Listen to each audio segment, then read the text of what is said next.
Thank you, Allie. I feel like a toddler with my feet dangling here. It's coming down a little bit. I am so grateful to be here with you today. Not a lot of you know this, but it has been a battle to get here. And I know a lot of you were praying for me and for this event, and were it not for your prayers, I would not be up here this morning. And the fact that I'm in front of you is truly a miraculous intervention of God brought about by your prayers. So thank you. When I first agreed to give this talk this morning, back in August, I had been feeling pretty good and doing fairly well. A lot of you know I have a chronic health condition called POTS, which I kind of liken to playing a giant game of medical whack-a-mole. So, as soon as I feel like I've got things under control and my symptoms are kind of managed well, out of nowhere, just some random ailment will pop up and just completely take me down. And that's what happened. 2 days after confirming the details of this talk with Linda, I developed a virus that then turned into pneumonia, which then lasted for 6 weeks and involved multiple doctor's visits, multiple antibiotics, x-rays, CT scans, and an ER visit. And with POTS, a virus is vicious, and I'm still managing the fallout from that. So when I say it's miraculous that I'm here, I am not exaggerating. So it's been an enormous battle, not just physically, but even mentally, to be here and bring this message to you this morning. At least once for the past 6+ weeks, I've had a moment, a day, where I would just fall into this state of deep discouragement and despair, and just about continuing to be sick and not being able to be healthy, and I would be completely convinced that I would have to call this off, that I would not be able to come be here with you this morning. I was just too sick. But during those moments, there were 2 times in particular that I heard God speak to me, not audibly, but in my thoughts and my prayers. And one of those times where I was in the depths of despair, there were tears streaming down my face, I heard God ask me, "Do you still believe that I can bring good from this?" And despite all the discouragement and the despair that I felt in that moment, I answered back without hesitation, "Yes, of course." And my answer took me completely by surprise, because it totally went against how I was feeling in that moment. And then just this past week, I had another moment like that where I, again, was feeling despair and discouragement and was questioning whether I was going to make it here today. And I heard God again, and he asked me, are you still excited about how I'm going to use you to do the works that I've called you to do? And again, much to my surprise, and against how I was feeling in that moment, I answered without hesitation, "Yes, of course." And I've taken to kind of calling those my Abraham-Isaac moments, because although maybe not as dramatic as Abraham's testing, I still think it was a testing of my faith, not because God needed to see if my faith was genuine, but because I needed to see it. And not long after that, I ran across 2 quotes on Instagram that kind of stuck with me, and kind of carried me through to this day and this moment. And the first one was this: "People speak of hope as if it is this delicate, ephemeral thing made of whispers and spider webs. It's not. Hope has dirt on her face, blood on her knuckles, the grit of cobblestones in her hair, and just spat out a tooth as she rises for another go." And the second one was this: "People are starving to see real testimonies of what it means to live in the now and not yet of this broken world. So here I am. I am dirty-faced. I am bloody-knuckled. I am broken. I have been emptied. And I'm here to share with you a very real testimony of what it looks like to live with gritty, invincible hope in this broken world. For the last 2.5 years, I've been battling this illness that I mentioned before called POTS. It stands for Postural Orthostatic Tachycardia Syndrome. It's a chronic disorder that affects the autonomic nervous system, which means that it can potentially derail any function in my body that happens automatically, which is a lot of functions. So I can be feeling better and doing well, and then boom, out of nowhere, I develop abdominal cramping that can only be resolved with surgery. So I'll get the surgery and I'll recover and I'll be doing okay, and then again, out of nowhere, my knee starts to swell and is painful and affects my mobility, and without provocation and no medical explanation other than it's just a POTS thing. And so as you can probably imagine, this road that I've been walking for the last 2.5 years has been really hard. And it's been discouraging and it's been scary. And I'm trying to do the good work that God is calling me to do. I'm trying to be the wife and the mother that I want to be. But I am always at the mercy of some unknown, unexpected symptom surprising me and completely thwarting my plans. And often with POTS, my cognitive functioning is affected. So my ability to think clearly and to reason is affected. And it leaves me unable to read, unable to pray, and sometimes unable to even think a coherent thought. And in those times, I often find myself unable to leave my bed, feeling completely incapacitated, wondering, where is God? And where am I in relation to Him? And so those moments have really caused me to ask myself some really uncomfortable questions, such as, who am I if I can't get out of bed? Am I a good mom if I can't spend more than 5 minutes with my sons before sending them off to watch hours of television because they overstimulate my broken nervous system? Am I a good wife if my relationship with my husband is not 50-50 or even 80-20, but it's more like 0-100, with me carrying only the 0 and feeling like I'm contributing nothing? Am I a good sick person? Am I suffering well if I'm too exhausted to do the things that they tell me I need to do in order to heal myself, or I'm too miserable to try and find any good in this darkness? Am I a good friend if I'm constantly making plans and then canceling them last minute? See all my friends nodding their heads.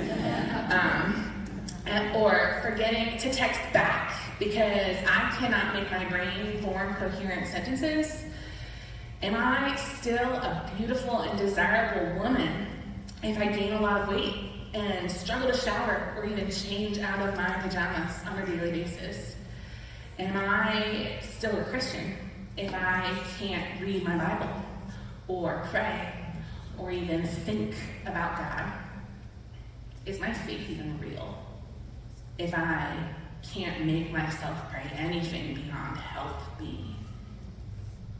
And am I going to come out of this with any faith at all if I can do absolutely nothing to serve the Lord, and I continuously doubt that God can bring good from this? And what I would later come to realize was that during these bedbound days of doubt and despair, when I was doing absolutely nothing, God was doing something. God was stripping away all of my doing, all of my good works, all of my striving, all of my attempts to prove myself. He was stripping away all of the things that I believed made me me, and He was showing me what was left. And what was left I'm sorry to say, when my ability to do good work was stripped away, was an identity crisis and a deep, abiding sense of shame that I either had to reckon with or it would consume me. The truth that I had come face to face with, which has been a really hard pill to swallow, a really hard lesson to learn, was that my identity, my self-worth, my sense of enoughness was tied up in my ability to do good work. And when that was stripped away, I no longer knew who I was. I had to reckon with the fact that my whole life I have been striving to outrun shame by conforming myself to the image of what I believed a good wife, a good mother, and a good and godly woman ought to be and do. And when it became impossible to even attempt to conform to that image, I completely lost my sense of self. But at least for my feet. Thank you. Sweetheart. That feels even weirder. Put this down here. Now, when I speak of striving, what I'm defining striving as this. Striving is attempting to work beyond our God-given limitations in order to achieve a certain outcome. So I was striving to work beyond my very significant limitations in order to try and become the woman that I thought I needed to be. Striving conveniently forgets that we do not possess God's infinite power and resources, and it tricks us into believing that we can do anything we set our minds to as long as we work hard enough. So striving often looks like this. We're striving when we adopt a restricted diet and rigorous exercise regimen in order to achieve a stronger, fitter, more beautiful body that will better meet society's standards of beauty.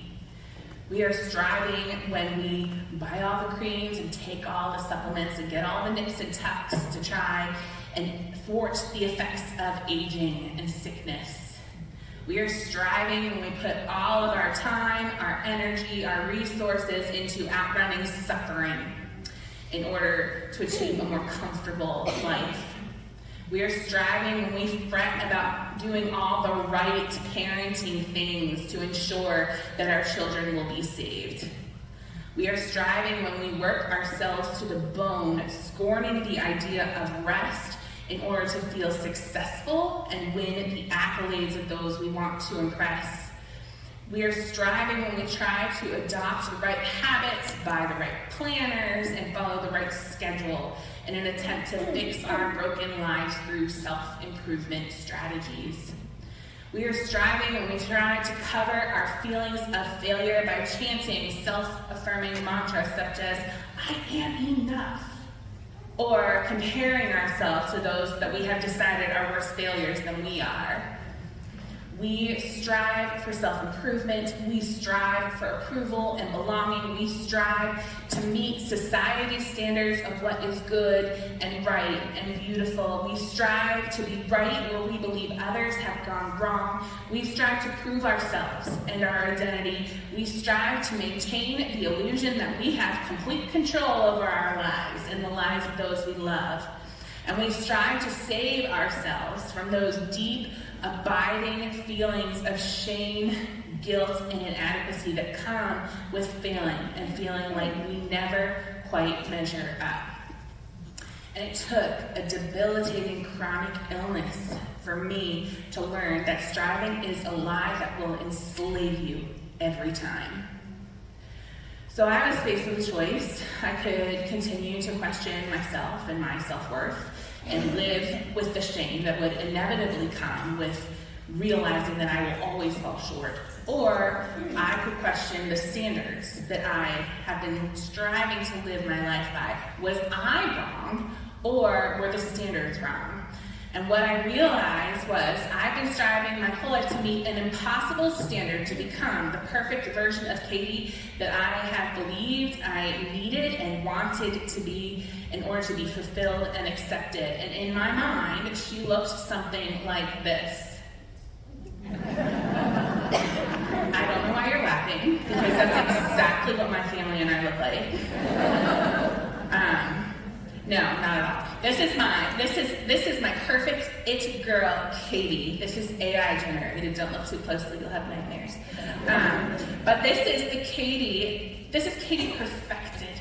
This is the Katie that I believed I could become with enough hard work, with enough striving. This is the version of myself that will make me feel fulfilled and accepted and good enough if only I could just become her. I mean, just look at her.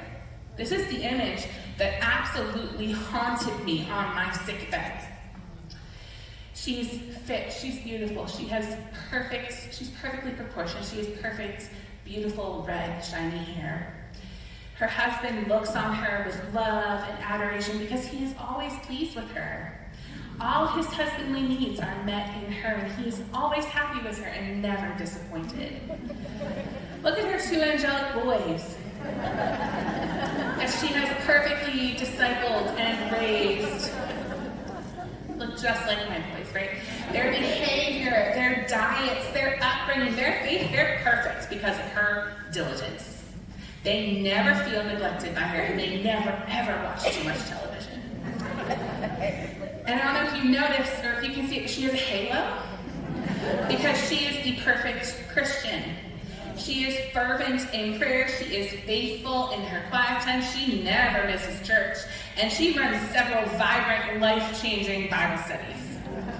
She is the perfect friend, the perfect daughter, the perfect sister, the perfect Christian, the perfect person. She never lets anyone down. In fact, this Katie has outworked her need for God's grace in her life.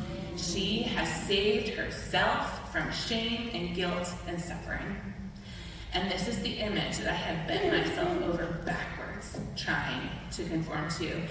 And when I strive and inevitably fail to live up to her standard, all I'm left with is a deep sense of unrelenting shame. Not because I've done something sinful, but because I failed to be not only who I wanted to be, but who I wrongly believed God was calling me to be.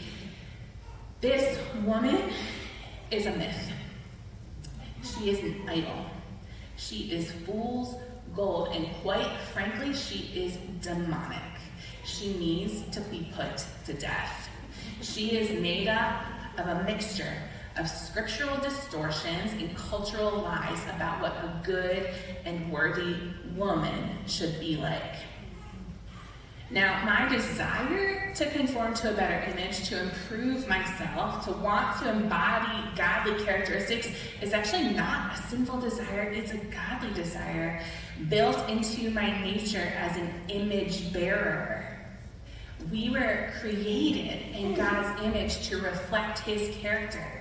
But in the fall, when Adam and Eve sinned and essentially broke the entire world, that reflection was broken like a shattered mirror. But when Jesus died and rose again, he restored our ability to reflect God and increasingly grow in our capacity to image him. So, those of us who belong to Jesus, we naturally feel that desire, that pull toward restoring that broken reflection piece by piece. We recognize that we fall short, and we long to be better than we are, and this is a good thing. But this it girl, or whatever form your perfect it girl takes, is not the image we were created to reflect. This is. And when I adjust my gaze and center it not on the distorted image of the it girl that I futilely strive and inevitably fail to be, but on the image of the cross-bearing, blood-shedding, dirty-faced, bloody-knuckled, life-sacrificing Jesus that I was created to imitate and reflect, this is where strivings cease. This is where shame dies. Jesus nailed it on the cross. And because of the cross, because Jesus lived the perfect life I couldn't live and died the death that I deserved, and then rose victorious over my guilt and my shame and my total inability to fix myself, I can stop striving. My illness, my shortcomings, this cross that I have personally been asked to carry, they're not roadblocks to becoming more like Jesus. They are actually the very means by which I am becoming more like him. I cannot and will never be the perfect it girl from my sick bed, but by the grace of God, I can become more like Jesus from my sick bed. Believe it or not, I didn't lose my faith in my darkest days. My faith wasn't even weakened. It was strengthened. Not because I suffered so well and held on to all the right things, but because Christ held tightly onto me. My life, my identity, my worth are held together not by the strength of my grip on God, but by the strength of God's grip on me. So contrary to what the world might tell you when God asks you to walk through suffering and strips you of your ability to do the good work that you want to do or the person that you want to be, it does not have to be the undoing of your identity and self-worth. It can be the making of it. Stripping me of my ability to do any work whatsoever, as painful as the process has been, is what finally has toppled the idol of the it girl, Katie, that I was striving to conform to. And it's helped me see more clearly the image that I was created to reflect, the image of my Savior. Jesus said it like this: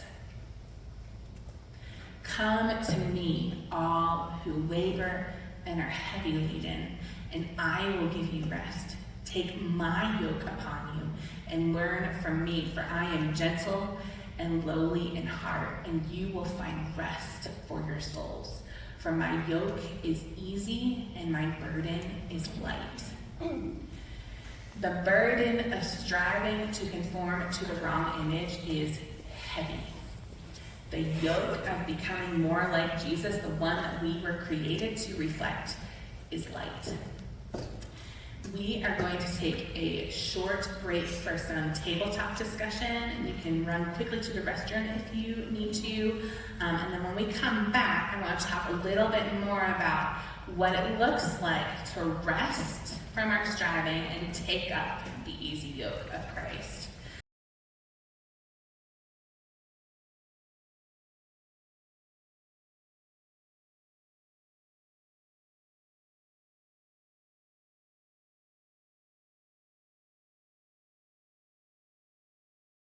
So in case you somehow missed it or fell asleep or something, which is fine, we've been talking about striving. And just to remind you, I defined striving as working beyond our God-given limitations in order to achieve a certain outcome. So striving is doing in order to become something, whether it's the perfect woman, the perfect wife, the perfect daughter, the perfect friend, or the person that we think we need to be in order to feel worthwhile and please God. Striving is actually an anti-gospel. It's not good news. It's actually the complete opposite of the gospel. And Timothy Keller once pointed this out. Buddha's final words were "strive unceasingly." Jesus' final words were "it is finished." Striving says you must unceasingly do good work in order to be somebody, to be accepted, to be worthy. The gospel says by the finished work of Jesus, you are somebody. You are accepted by Jesus, and Jesus makes you worthy. So now, instead of working for your worth, you can enjoy doing and participating in the good work that God is doing in your heart and in the world. So when we are battling feelings of shame and insecurity that tempt us to strive for our acceptance and worth, we need to ask ourselves a couple questions. What impossible standard am I unceasingly striving for? And what is it that God actually requires of me as his beloved daughter? What does it look like to lay down the burdens of striving and take up the easy yoke of Christ? And what does it mean to rest in my acceptance as God's child and allow my good works to just naturally and joyfully flow from that? And those are the questions that I want to look at for this second part of our time together. And I don't know if there's a better example in the scriptures of what it looks like to stop striving, to silence shame, to rest, and to take up the easy yoke and light burden of Christ than Psalm 23. But before we take a look at Psalm 23, we need to talk about sheep for a second. So in preparation for this talk, I read a book. It's an older book. It's a classic, a Christian classic called A Shepherd Looks at Psalm 23. In that book, the author has actually spent time as a shepherd in the Middle East, and he describes some of the behaviors of sheep. So these behaviors that I'm going to share with you come from that book, and they are literally things that sheep do. It's not metaphorical. However, if you think this behavior is familiar, that might be intentional. So, I'm going to show you some pictures of sheep and we'll talk about them for a second. Sheep are some of the most, if not the most, vulnerable creatures in the animal kingdom. They have almost no natural defense mechanisms except their ability to run. Sheep absolutely cannot survive without the loving, near constant attention of a wise and diligent shepherd. If humankind were to die off, I am convinced that sheep would be the next to go. They cannot make it without us. Sheep have a tendency to wander. Therefore, they require boundaries, often marked by fences, set by a wise and loving shepherd in order to stay where it is safe and where all their needs will be met. Regardless, some stubborn sheep consistently push their way outside the boundaries to where they think the better grass is. And this makes the sheep incredibly vulnerable to attack from predators. And the sheep that do this persistently often need to be disciplined and sometimes even slaughtered so that they don't lead other sheep outside the fence and into danger. Sheep need to be led to clean water and healthy grass. Otherwise, they will feed on whatever grass and water is right in front of them, often getting sick and picking up harmful parasites. They do not naturally know where to find safe pastures and clear water. They need to be led to them. Sheep also regularly need to be sheared of their heavy wool coats. This doesn't harm the sheep, however, they do not necessarily find this a pleasant process. But if the shepherd does not regularly shear them, their coats can become so heavy that when they go to lie down, they will sometimes fall over onto their backs and not be able to get themselves back up. Like this guy right here. And this is actually very, very dangerous. If a sheep is on its back for too long, gases will build up inside its body and eventually kill it. The only way it can be saved is if an attentive shepherd spots it flailing and sets it back on its feet again before it's too late. Sheep are also incredibly fearful and skittish creatures. They cannot lie down and rest unless all their needs are provided for, they're safely within the boundaries the shepherd has set for them, and they can see and sense that their shepherd is nearby. watching and ready to address any dangers that might threaten the flock. Only then, when all those needs are met, can they lie down and rest. So in Psalm 23, David uses imagery to compare himself, and by extension us, to sheep. And Jesus also calls us sheep nearly 36 times in the Gospels. I don't know if you're insulted by that or comforted by that, but whether you like it or not, God wants you to know that you are a sheep. A beloved sheep, but a sheep nonetheless. But also, God wants us to know in Psalm 23 that He is our loving, attentive, ever-present, good shepherd. So let's take a look at Psalm 23 together. This is where I can't read it. All right, but I haven't memorized. It's okay. The Lord is my shepherd, I shall not want. He makes me lie down in green pastures. He leads me beside still waters. He restores my soul. He leads me on paths of righteousness for His name's sake. Even though I walk through the valley of the shadow of death, I will fear no evil. You are with me, your rod and your staff, they comfort me. You prepare a table before me in the presence of my enemies. You anoint my head with oil, my cup overflows. Surely goodness and mercy will follow me all the days of my life, and I will dwell in the house of the Lord forever.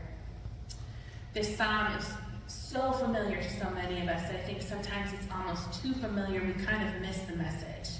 So I want to talk about this a little bit. David gives us a metaphorical picture of what it looks like for a shepherd to care for his flock of sheep, just as Jesus cares for us. Psalm 23 is all about resting in our status as beloved sheep under the constant and vigilant care of our gentle and lowly shepherd. Now, I don't know if you noticed while I was reading that, but the metaphorical sheep in the psalm don't actually do a whole lot. All the doing, all the work, all the providing, all the protecting, all of the achieving is done by the shepherd. Take a look at this. I'm going to trust that this will line up correctly. Okay.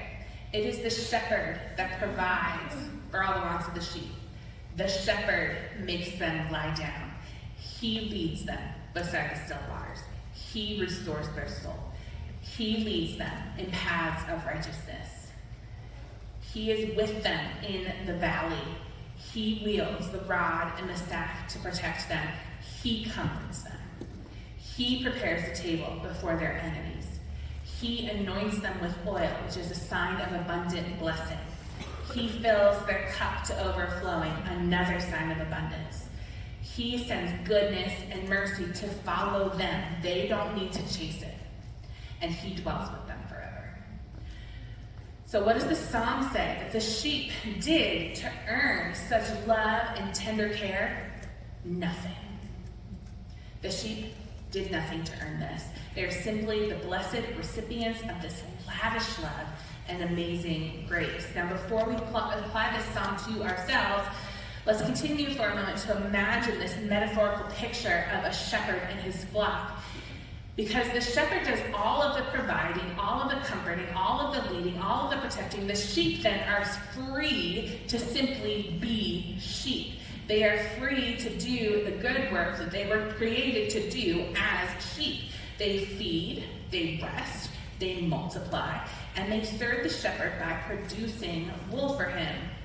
They follow the shepherd wherever he leads. Nothing else is required except to simply be the sheep of their shepherd. To strive to traverse the boundaries the shepherd has set for them as if something better awaits them on the other side would be foolish and dangerous. They are free to accept the gracious provision, protection, and leadership of the shepherd and receive the peace that comes with this. And we are the same. Our good shepherd, who has laid down his life for us, his sheep, has freed us to simply be who he has created us to be, do what he has created us to do, and follow who he has created us to follow. And this is the easier yoke. This is the lighter burden that Jesus offers. Because Jesus includes us in his flock, we are free to stop striving for our identity. We are included, we are accepted, we are deeply loved. Because Jesus provides for our nourishment and care, we are free to stop striving for all the things that we think we need. He graciously gives us all that we need to do the good work that he has called us to do. Because Jesus leads us on the right paths and shows us where to go, we are free to stop striving to figure out the right way to go and the right thing to do so that we can be and do all the right things. We are free to simply ask for his guidance, listen to how he answers us in his word, and then follow where he leads. Because Jesus is with us in the valley of the shadow of death, comforting, empathizing, and equipping us to carry on, we are free to stop striving to outrun fear. Because Jesus wields his rod and staff, we are free to stop striving to avoid suffering, knowing that our good shepherd will lead us through the valley and he will not let the darkness overcome us. Because Jesus has assured victory over our enemies and our sin, we are free to stop striving to fix ourselves through good works and simply accept God's grace and forgiveness when our enemy has tempted us off the path. Because Jesus provides the goodness and the mercy to the point of overflowing, we are free to stop chasing it and to stop striving to manufacture our own good life. Because we will dwell in the house of the Lord forever, we are free to stop striving to save ourselves. It really is finished. And this is what laying down the heavy burden of striving and taking up the easy yoke of Christ looks like.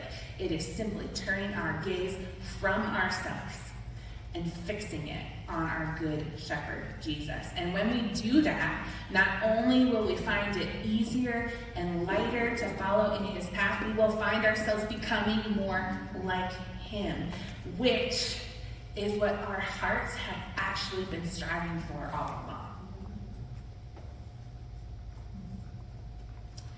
So like foolish sheep, we often find ourselves striving for the things that we think we need in order to feel fulfilled and content. The problem is that we are so often wrong about what we need. And we ignore the fact that just like Psalm 23 shows us, God has already provided everything we need for a contented, abundant life. It is ours for the taking, no striving required. Pastor and author Rich Biodas once put it this way: what if at the end of history the question God asks us is not whether we abstain from sin? What if the question is, did you enter into the joy that was available to you? Abundance, peace, joy, contentment, rest, provision, protection, they are ours for the taking if we are willing to lay down the burden of striving to meet impossible standards and pick up the gentle yoke of following Jesus. What if, in constantly striving for what we think we need to improve our lives, we are actually missing the bigger blessing that God desires to give us? What if in striving for the better, fitter, more beautiful body, we miss the bigger blessing of living a life free from body shame, no matter what our bodies look like? What if in striving to keep ourselves from outwardly wasting away, we miss the bigger blessing of being inwardly renewed day by day?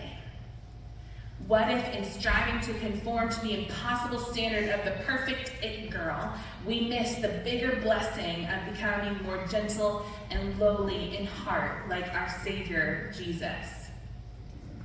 What if in all our striving to do and achieve and become, we miss the bigger blessing of resting in our status as the beloved and already accepted daughters of God? What if in all our striving to achieve social status and renown, we miss the bigger blessing of ministering through small, ordinary acts of love and faithfulness to the people that God has placed right in front of us?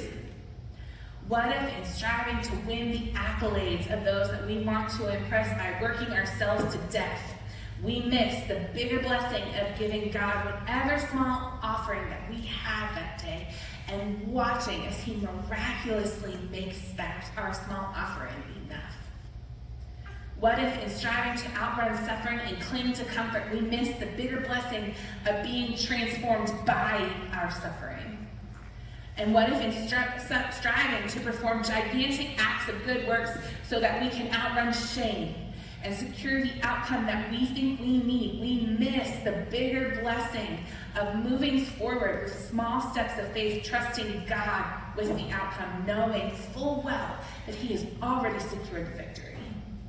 What if we stopped questioning our worth and started questioning the standards we are striving to conform to, because we know that goodness and mercy and abundance and success and contentment don't look the way the world tells us it does? And what if the best is yet to come? When small acts of faithfulness are rewarded with triumphant feasting, and light and momentary troubles achieve an eternal glory that far outweighs them all. If we believed this, if we truly believed this, would we work differently? Would we rest differently? Would we endure suffering differently? Would we love differently? Would we read our Bibles differently? Would we pray differently? Would we worship differently? Would we finally surrender our shame and insecurity to Christ? Would our strivings cease? For the sake of your joy and mine, I pray that it would be so.